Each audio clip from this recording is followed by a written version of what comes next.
विद्यार्थी मित्रांनो, सह्याद्री ट्युटोरियल्स मध्ये तुमचं स्वागत आहे. या लेक्चरला हे घेऊन बसा. लॉग टेबल याची गरज लागणार आहे. कारण 3 मार्क आपल्याला पाहिजेतच. आणि सीईटीत लॉग टेबलची गरज नाही. तिथे अप्रॉक्सिमेट कॅल्क्युलेशन पण बोर्डला लागणार ना बाळांनो. सुरुवात करूया आपण न्यूमेरिकल्स घ्यायला. पहिली गोष्ट म्हणजे मला तुम्ही सांगा डेन्सिटीचा फॉर्म्युला काय? तुम्हाला सगळ्यांना माहिती आहे डेन्सिटी म्हणजे मास अपॉन व्हॉल्यूम. बघा हे मी शिकवल्यानंतर तुमचा फॉर्म्युला पण पाठ होईल आणि त्याच बरोबर एक कॉन्फिडन्स पण येईल. मला या धड्यात सांगायचंय की युनिट सेल ही जी कन्सेप्ट आहे तो एक क्यूब आहे. त्याची एज लेंथ ए आहे. मला सांगा बघू मग क्यूबच्या व्हॉल्यूमचा फॉर्म्युला काय? Side cube. म्हणजे इथं ए क्यूब का आलं कळालं का? कळालंय तुम्हाला.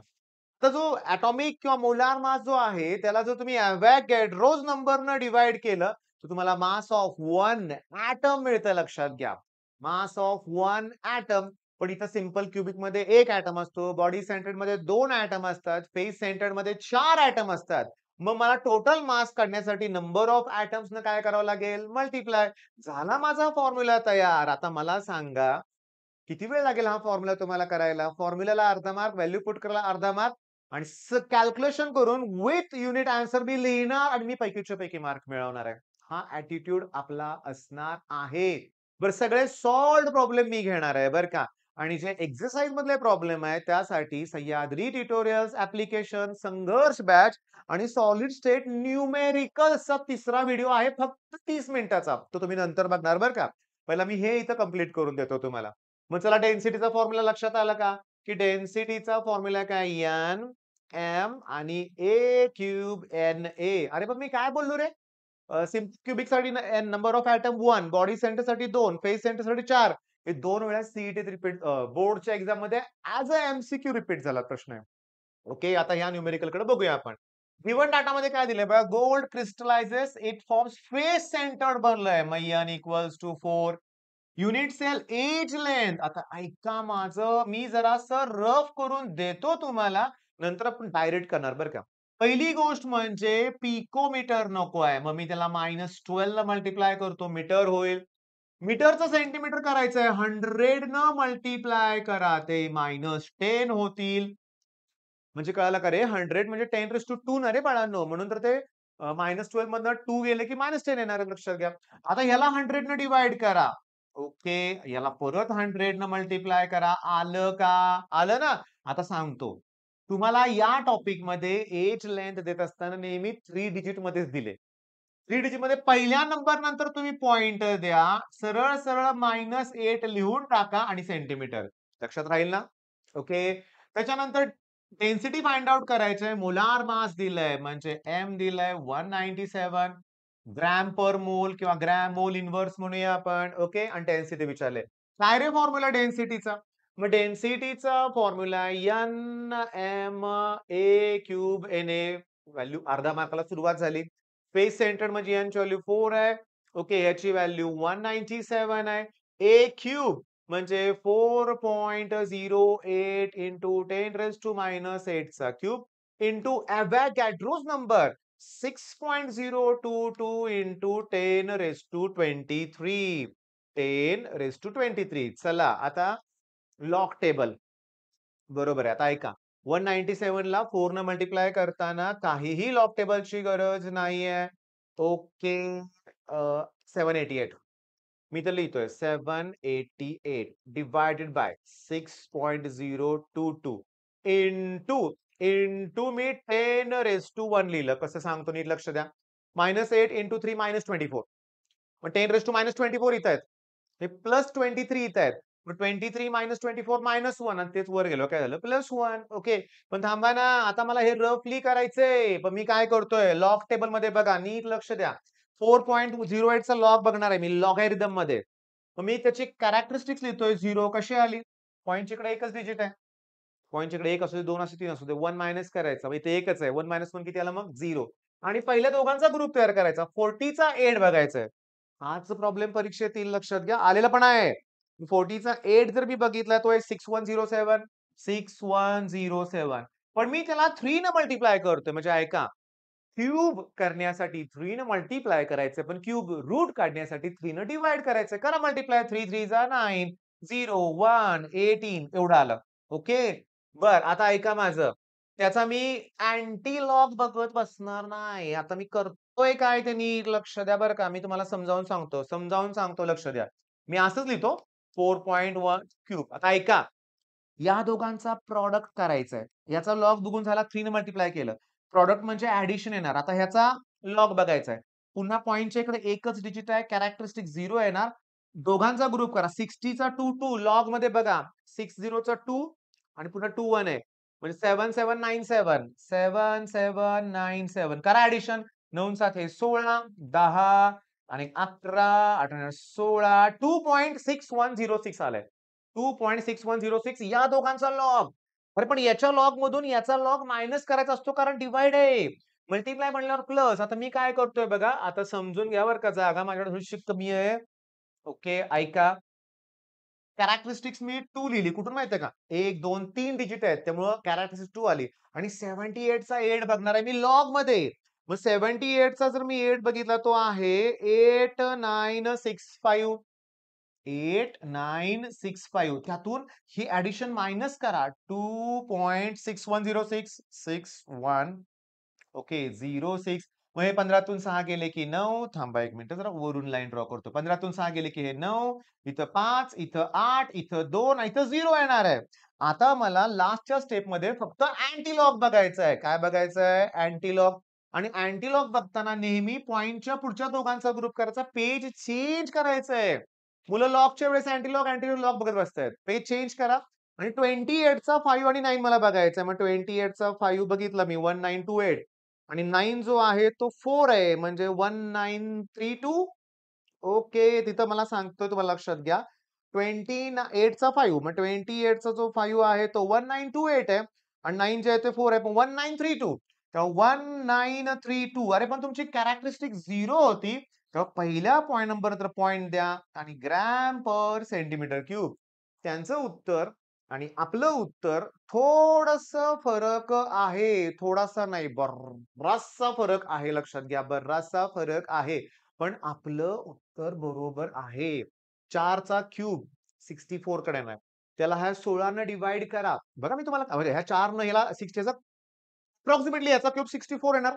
64 ला 4 ने डिव्हाईड केल्यास 16 येणार. 16 6 96 100 कडे येणार. मग याला डिव्हाईड केलं की 1 पॉइंटच येणार ना. यांचं उत्तर चुकीचं आहे. तुम्ही क्रॉस चेक करायचं आणि कमेंटमध्ये मला सांगायचं. बरं वेळ लागला. पण कॅल्क्युलेशन तुमच्या लक्षात आलंय का? कॅरेक्टरिस्टिक्स इथं 2 आहे. इथं 0 आहे, इथं 0 आहे. क्यूब म्हणलं की 3 ने मल्टिप्लाय करा. प्रॉडक्ट म्हणलं की ॲडिशन करा. डिव्हाईड म्हणलं की सबट्रॅक्शन करा आणि आपलं आन्सर बरोबर येणार. जाऊया पुढच्या प्रॉब्लेमकडे आता. डेन्सिटीचा प्रॉब्लेम लक्षात आलाय तुमच्या? आलाय. तर नेक्स्ट फारच वेगळा प्रॉब्लेम आहे बघा. कंपाउंड मध्ये सी आणि डी. आता हे सीईटी साठीच आहे बरं का. सी आणि डी आहेत लक्षात घ्या. सी आणि D. Okay. Atom of the C are present at the corner. आता सांगतो. सी चे एटम कॉर्नरवर असतात आणि कॉर्नरचं कॉन्ट्रिब्युशन 1/8 असतं. म्हणजे काय माहितीये का? ह्या क्यूबमध्ये हे जर मी असे सगळे एटम्स विचार केला असं, तर तुमच्या लक्षात येतं का बघा हा जो कॉर्नरवर एका स्फिअरचा जो 1/8 पार्ट आहे. पण असे वर 4 आणि खाली 4 असे 8 कॉर्नर असतात. ओके. मग डी कुठे आहे? Centre of the face. फेसवर अर्धा एटम असतो लक्षात घ्या आणि असे 6 फेस असतात. मग या 8 ला 8 कॅन्सल करा. 1 येईल, 2 3 जा 3 येईल म्हणजे CD3 हे आन्सर येईल. हे सांगू का? हे इतकं एक्सप्लेनेशन लिहायची गरज नाहीये. तुम्ही असं लिहू शकता. C is present at the corner. Therefore, number of C atoms equals to 1/8 into 8 equal to 1. B is present at the face. Face contributes 1/2 atom. एक-एक वाक्य लिहा. ओके. बरं हे सीईटी साठी मोस्ट इम्पॉर्टंट आहे लक्षात घ्या. ओके. नेक्स्ट प्रॉब्लेम कडे जाऊया. आता वेळ लागेल. युनिट सेल तुम्ही जरा झूम करून बघा. एफसीसी दिलंय म्हणजे N इक्वल्स टू 4. रेडियस दिलेली आहे. बघा 3 डिजिट नंतर पॉइंट आहे आणि पिकोमीटर. हो थांबा, थांबा. 0.4 आणि पिकोमीटर. मग आता मी काय सांगितलं 3 डिजिट असले तर पहिल्या नंबर नंतर पॉइंट द्या. ओके. आणि 10⁻⁸ लिहा. सेंटीमीटर. ओके.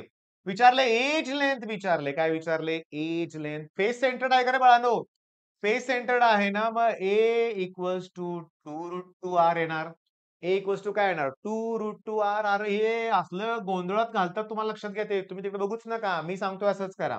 2√2 ची व्हॅल्यू 414 आणि R ची व्हॅल्यू 144.4.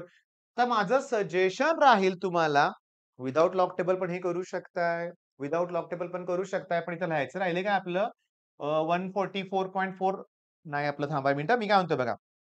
हे मला सेंटीमीटरमध्ये पाहिजे ना.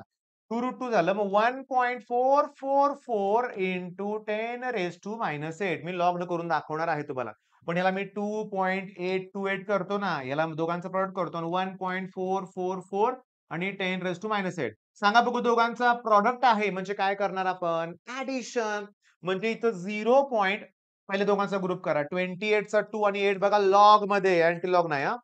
28 चा 2 आणि 8. मग 28 चा 2 आणि 8 जे आहे, बघा मी म्हणतो लिहायचं बरं का रे. 28 चा 2 जो आहे तो 4502 लिहून बघूया आपण हां. वेळ लागतो असं बघायला. 28 चा 8 म्हणजे 28 चा 2 बघितला आणि 8 जो आहे तो 12 आहे. मग ते 2 4514 येईल.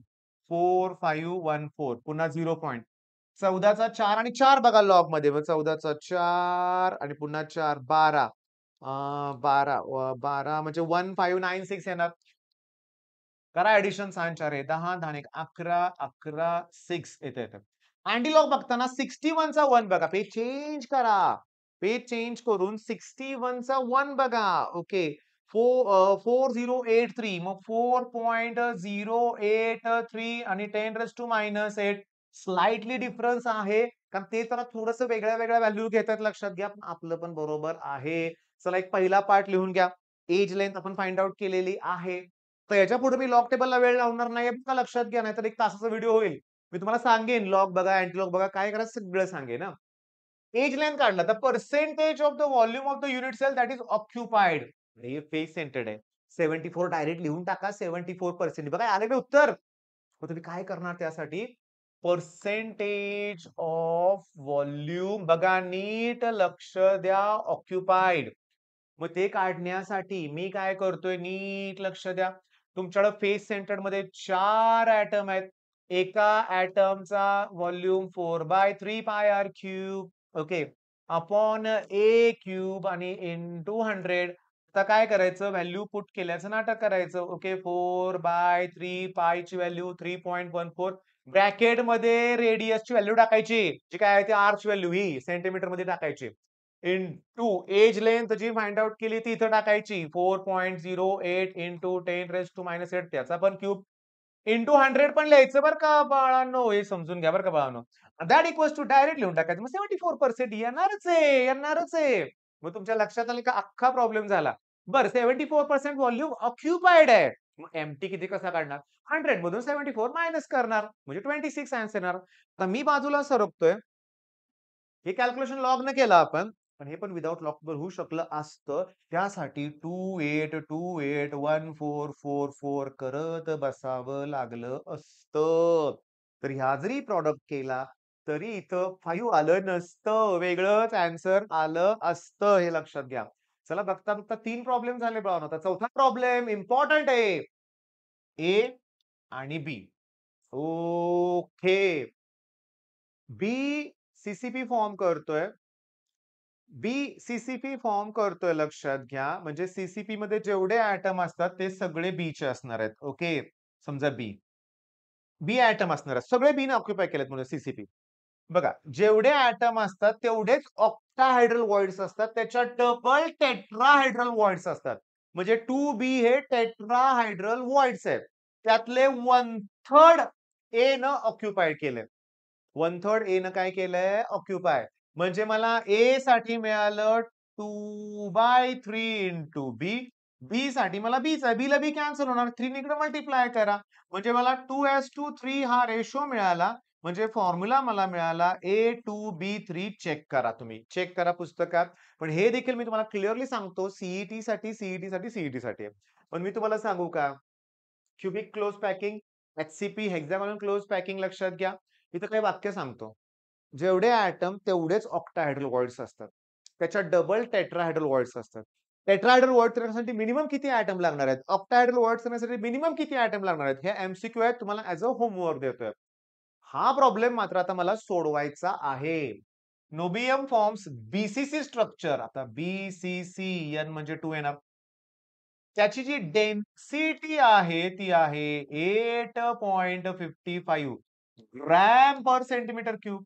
लेंथ ऑफ द बघा एज लेंथ मी डायरेक्ट लिहितो. पहिल्या नंबर नंतर पॉइंट देतो आणि 10⁻⁻8 सेंटीमीटर देतोय. How many atoms and unit cell present in dash dash sample X दिलंय 0.5 ग्रॅम. आता मी करतोय काय ते नीट लक्ष द्या. मला एखादं सॅम्पल दिलंय आणि त्या सॅम्पलमध्ये किती युनिट सेल आहेत हे पहिला काढायचंय. तुम्ही काय करणार माझ्याकडे जे सॅम्पल आहे त्याला मास ऑफ 1 युनिट सेलनं डिव्हाईड करणार रे बाळांनो. हे बघा माझ्याकडे ₹100 आहेत आणि एका पेनाची किंमत ₹20 आहे. माझ्याकडे ₹100 आहेत आणि एका पेनाची किंमत ₹20 आहे. तर मी किती पेन घेऊ शकतोय? लगेच मुलं सांगतात, "5 सर." कसं काय? तुमचे जेवढे टोटल अमाउंट आहे तुम्ही त्याला एकाच्या किमतीने डिव्हाईड करताय. मग तुमच्याकडं टोटल अमाउंट एक्स ग्रॅम आहे. तुम्ही त्याला एकाच्या मासनं डिव्हाईड करा ना, तुम्हाला युनिट सेल किती आहेत ते कळतील. बरं हे किती आहे? 0.5. 1 मिनिट अजून आपण फॉर्म्युला ठेवूया. मास म्हणजे व्हॉल्यूम इंटू डेन्सिटी म्हणजे व्हॉल्यूम इंटू डेन्सिटी दोन्ही गोष्टी दिलेल्या आहेत. मी आता सोडून देणार नाहीये. तुम्हाला करायचं आहे वरती येणार 0.5 डिवायडेड बाय ए क्यूब म्हणजे 3.306 इंटू 10⁻⁻8 चा क्यूब इंटू डेन्सिटी 8.55 म्हणजे असं येणार 0.5 3.306 चा क्यूब इंटू 8.85 आणि इंटू 10⁻24 वर जाणार. आता इथे अवोगॅड्रोस नंबर नसल्यामुळे ते कॅन्सल काय होत नाहीये. माझं ऐका. नीट ऐका. इथे एक 0 देऊन टाकतो मी हां. म्हणजे पॉइंटला पॉइंट कॅन्सल करतो. म्हणजे वरती एक स्टेप वाढवतोय 50 आलं. 3.306 चा क्यूब आला. 8.55 आला आणि 10⁻24 ओके. मला तुम्हाला सांगताना अतिशय आनंद होतोय. हे तर तुम्हाला जमणार आहे मला माहिती आहे. पण तुम्ही तुमच्याकडून क्रॅश कोर्सला अतिशय छान रिस्पॉन्स मिळतोय. मी खुश आहे. आनंदाची गोष्ट काय पालक कॉल करतायत. याचा अर्थ पालक सुद्धा बसलेत मुलांबरोबर बघतायत. हे बघून मला असं वाटतंय, की छोट्या मुलांसाठी एखादा कोर्स काढावा 5वी, 6वी, 7वी आणि रिक्वेस्ट करावी पालकांना, की तुम्ही मुलांच्यावर अभ्यास करा. सिरियसली एवढा आनंद होतो ना, जेव्हा आपले पेरेंट्स आपल्याला सपोर्ट करतायत ना, मी अशा हजारो पालकांचे आभार मानतोय, की तुम्ही मुलांसाठी वेळ काढताय. त्यांना सपोर्ट करताय. पण मला असं सांगायचं आहे, की छोटी मुलं असतील तर सुरुवातीपासून एफर्ट्स घेतले पाहिजेत. तहान लागल्यावर विहीर खोदणे असा प्रकार नकोय. त्यामुळे तुम्ही अजून देखील बरं का सह्याद्री ट्युटोरियल्स आपलं ॲप डाउनलोड करा बरं का. मी तुम्हाला मगाशी बोललोय, की तुम्ही ॲप डाउनलोड केल्यानंतर ओके, मी तुम्हाला सांगतो काय ते बघा लक्षात घ्या. तर तुम्ही ॲप डाउनलोड केल्यानंतर तुम्ही त्या संघर्ष बॅचमध्ये जाऊन सॉलिड स्टेटचे व्हिडिओज बघा बरं का. तिसरा व्हिडिओ ओके. तुम्ही न्यूमेरिकलचा फ्री ठेवतो. त्यात तुम्ही एक्सरसाइज मधले न्यूमेरिकल नक्की करा. बरं चला इथे सांगू आता. याचा लॉग बघून त्याला कितीनं मल्टिप्लाय करणार 3 नं. त्याच्यामध्ये याचा लॉग काय करणार ॲड. ओके थांबा. आता झालंय काय पॉइंट कॅन्सल होणार ना बाळांनो इथं. म्हणजे इथं फक्त 855 येणार. म्हणजे याचा लॉग बघा त्याला 3 ने मल्टिप्लाय करा. जे आन्सर येईल त्याचा लॉग ॲड करा. जी व्हॅल्यू राहू दे तशीच. मग याच्या लॉगमधून ते काय करा मायनस जे येईल त्याचा अँटी लॉग बघा तुम्हाला आन्सर मिळेल. बरं मग मी आता शेवटचे जे न्यूमेरिकल आहे ना, हे लास्ट न्यूमेरिकल आहे लक्षात घ्या. मी तुम्हाला सांगतो हे न्यूमेरिकल सीईटीत 2024 मध्ये 4 ते 5 शिफ्टमध्ये आलं होतं. मी तुम्हाला सांगतो की 1 mole of 1 mole of atom okay 1 mole of atom that equals to 6.00022 into 10 raised to 23 atom. अवोगॅड्रोस number मग एका मोल मध्ये एवढे ॲटम असतातच बाळांनो लक्षात घ्या. मग आता महत्वाचं काय तुम्हाला त्यांनी एवढे मोल दिलेत 0.4 मोल मग एका मोल मध्ये एवढे ॲटम असतात मग therefore number of atoms in 0.4 mole equals to 0.4 न अवोगॅड्रोस नंबरला मल्टिप्लाय करा. 6022 ला 4 न मल्टिप्लाय करतो 880 एवढं. इथे पॉइंटच्या पुढे 1 आहे इथं 3 आहे पॉइंटच्या पुढे 4 डिजिट पाहिजेत म्हणजे 2 पॉइंट आलं. मग 2.40 किंवा 41 लिहू का? 4088 पाहिजे. 98 कसं आलं रे? 98 कसं येतं रे? मला सांगा बघू 22 ला 4 ने मल्टिप्लाय केलं 88 येणार ना बाळांनो. 98 कसं येतंय? असू दे. इंटू 10 रेज टू 23 एवढे ॲटम्स. आता ओरडून सांगतो जेवढे ॲटम तेवढेच ऑक्टाहेड्रल व्हॉइड्स. जेवढे ॲटम तेवढेच ऑक्टाहेड्रल व्हॉइड्स. म्हणजे मला तुम्ही तोंडी सांगतो. म्हणजे ऑक्टाहेड्रल व्हॉइड एवढेच येणार आणि टेट्राहेड्रल व्हॉइड्स त्याच्या डबल असतात.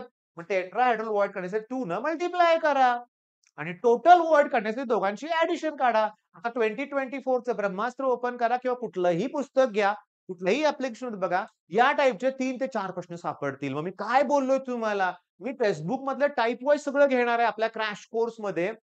टॉपिकमध्ये तुम्हाला जे इम्पोर्टंट दिलं जातंय लक्षात घ्या. ऑलरेडी सिलेबस क्लिअर असल्यामुळे तुम्ही कुठलाही टॉपिक कधीही बघू शकताय. पण डेली शेड्यूल आम्ही तुम्हाला देणार आहे. पहाटे 5 ला शेड्यूल मिळणार आहे.